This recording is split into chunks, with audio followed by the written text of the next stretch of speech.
जय हिंद दोस्तों, Vande Mataram. Art news के सह संस्थापक मोहम्मद जुबैर को गिरफ्तार किया गया है। उनकी 4 दिन की पुलिस रिमांड खत्म होने के बाद उनको आज पेश किया गया, जिसमें कि उनकी जमानत याचिका खारिज कर दी गई है। और अब तक की पूछताछ में कुछ ऐसे एंगल्स भी निकल के आ रहे हैं जिसमें कि विदेशी मीडिया के इन्वॉल्वमेंट की बात भी कही जा रही है। अब विदेशों में वो मीडिया है या फिर क्या है, इस बारे में तो अभी कुछ नहीं बात आई है सामने, लेकिन हाँ, ये चीज़ ज़रूर है कि जो इनके सपोर्ट में अधिकतर ट्वीट्स किए जा रहे थे वो बाहर से थे, विदेश से थे। तो जान लेते हैं क्या कुछ है ये मामला मोहम्मद जुबैर से जुड़ा हुआ और क्या कुछ बातें हैं जो अभी तक निकल कर सामने आई हैं, क्योंकि उनकी जमानत खारिज कर दी गई है। ऑल्ट न्यूज़ के को फाउंडर मोहम्मद जुबैर को दिल्ली की पटियाला हाउस कोर्ट ने बड़ा झटका दे दिया है। पटियाला हाउस कोर्ट ने जुबैर की जमानत अर्जी को खारिज कर दिया है। दिल्ली पुलिस ने जुबैर की जमानत का विरोध किया था। पटियाला हाउस कोर्ट ने जुबैर को 14 दिन की न्यायिक हिरासत में भेज दिया है।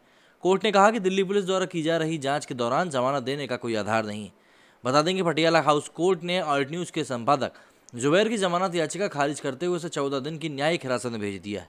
दिल्ली पुलिस की इफ्को यूनिट ने दलील दी थी कि कई देशों से फंडिंग को लेकर सबूत मिले हैं जिसको वेरीफाई करना है। आगे दोबारा जुबैर से पूछताछ करनी पड़ सकती है, इसलिए फिलहाल जेल भेज दिया जाए ताकि ज़रूरत पड़ने पर दोबारा जुबैर की कस्टडी के लिए IFSO टीम को एप्लीकेशन लगा सकें। बता दें कि ऑल्ट न्यूज़ के संस्थापक और हिंसा भड़काने के आरोपी मोहम्मद जुबैर पर दिल्ली पुलिस का शिकंजा कसता जा रहा है। दिल्ली पुलिस ने मोहम्मद जुबैर की न्यायिक हिरासत की मांग करी थी। दिल्ली पुलिस ने मोहम्मद जुबैर द्वारा साजिश और सबूतों को नष्ट करने का आरोप भी लगाया था और कहा था कि आरोपी को विदेशों से चंदा मिला था। FIR में दिल्ली पुलिस ने 3 धाराएं 201 जिसमें कि सबूत नष्ट करना और साथ में 120B जिसमें कि आपराधिक साजिश के लिए और FCRA के 35 मामले जोड़े। इससे पहले मोहम्मद जुबैर द्वारा 2018 में कथित तौर पर किए गए आपत्तिजनक ट्वीट मामले की जांच के सिलसिले में बृहस्पतिवार को बेंगलुरु स्थित उनके आवास पर पुलिस पहुंची थी। जुबैर को ट्वीट के जरिए हिंदुओं की धार्मिक भावनाओं को आहत करने का आरोप भी लगाया जा रहा है और इसी आरोप में उनको गिरफ्तार भी किया गया है। वहीं सोशल मीडिया विश्लेषण के दौरान पुलिस ने पाया कि मोहम्मद जुबैर की गिरफ्तारी के बाद उसका समर्थन कर रहे अधिकतर ट्विटर हैंडल्स पाकिस्तान के, UAE, बहरीन और कुवैत से भी बड़ी संख्या में उसके समर्थन में सोशल मीडिया पोस्ट किए गए। ऑल्ट न्यूज़ की पेरेंट कंपनी प्रौडा मीडिया को विदेश से करीब 2,31,933 रुपये मिले। रेजर पे नामक पेमेंट गेटवे द्वारा की गई ये प्रक्रिया के अनुसार कई लेन देन ऐसे थे जिनके IP address Bangkok, Manama, North Holland, Victoria, New York, Singapore और रियाद के थे। इनमें बल्दियात अद्दावा, Sharjah, Stockholm, Aichi, New Jersey, Ontario, California, Texas और दुबई व स्कॉटलैंड जैसे लोकेशंस शामिल थे। मामले की सुनवाई मुख्य मेट्रोपॉलिटन मजिस्ट्रेट स्निग्धा सारिया ने की। मामले की सुनवाई के दौरान लोक अभियोजक अतुल श्रीवास्तव ने कोर्ट को बताया कि आरोपित को हिरासत में लेकर पूछताछ की जरूरत है, क्योंकि आरोपित पूछताछ में सहयोग नहीं कर रहा है। अतुल श्रीवास्तव ने अदालत को यह भी बताया कि पुलिस ने जुबैर के खिलाफ भारतीय दंड संहिता की धारा 120B और 201 और विदेशी योगदान विधिनियम की धारा 35 में नए मामले दर्ज किए हैं। इस बीच जुबैर ने कोर्ट में बेल एप्लीकेशन फाइल करी, जिसमें उसने कहा था कि उसके इलेक्ट्रॉनिक उपकरणों को जब्त किए जाने के बाद अब और जांच की आवश्यकता नहीं है।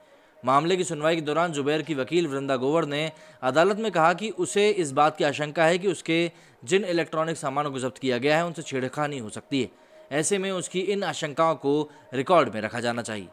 लोक अभियोजन ने कोर्ट को यह भी बताया कि जब जुबैर के फ़ोन की समीक्षा की गई तो पाया गया कि वो रेडमी के फ़ोन का इस्तेमाल कर रहा है। इसके अलावा जब उसके फ़ोन को जब्त किया गया तो उसने सिम निकालकर दूसरे मोबाइल में डाल लिया। उसके कॉल रिकॉर्ड को खंगालने पर पता चला कि उसे UAE समेत कई देशों से फंडिंग की जाती है। जुबैर की वकील ग्रोवर ने आरोप लगाया कि यात्रा करते वक्त उसके फ़ोन को सीज कर लिया गया। साथ ही पूछा कि क्या अपने फ़ोन को फॉर्मेट करना अपराध है। जुबैर ने दावा किया कि उसके ट्वीट में बताया गया है कि वो एंड्रॉयड मोबाइल का इस्तेमाल कर रहा है, फिर मेरे लैपटॉप को आखिर क्यों जब्त किया गया। इसके साथ ही उसने डेटा की समीक्षा के साथ ही उसकी सुरक्षा की मांग की। जुबैर ने दावा किया कि उसने 2018 में जिस फ़ोन से ट्वीट किया था उसे इसी साल मार्च में किसी ने तोड़ दिया था और अब वो खो गया। गौरतलब है कि मोहम्मद जुबैर को 27 जून को हिंदू देवी देवताओं का अपमान करने वाले एक ट्वीट को लेकर गिरफ्तार किया गया था। हालांकि जिस ट्विटर हैंडल से इस बारे में भावना आहत करने की बात करी गई थी, बाद में ट्विटर हैंडल ट्विटर से गायब हो गया। इसलिए कई लोग यहाँ पर प्रोपेगेंडा की बात भी कर रहे हैं और ये भी बोल रहे हैं कि यहाँ पर जुबैर को फंसाया जा रहा है। लेकिन इस समय सोशल मीडिया पर जो भी चीज़ें मौजूद हैं वो सभी चीज़ें मोहम्मद जुबैर के खिलाफ ही जाती हुई दिखाई दे रही हैं। ऐसे में कोर्ट ने भी अब जो जमानत की अर्जी को खारिज करने का फैसला किया है वो भी इन्हीं चीज़ों के मद्देनज़र किया है और पुलिस ने भी अपने साक्ष्य प्रेजेंट करे ही हैं। मेरी स्टूडियो में फिलहाल इतना ही। आज आप लोगों को इस बारे में कुछ कहना तो कमेंट सेक्शन आपके लिए खुला हुआ है। जय हिंद, जय भारत।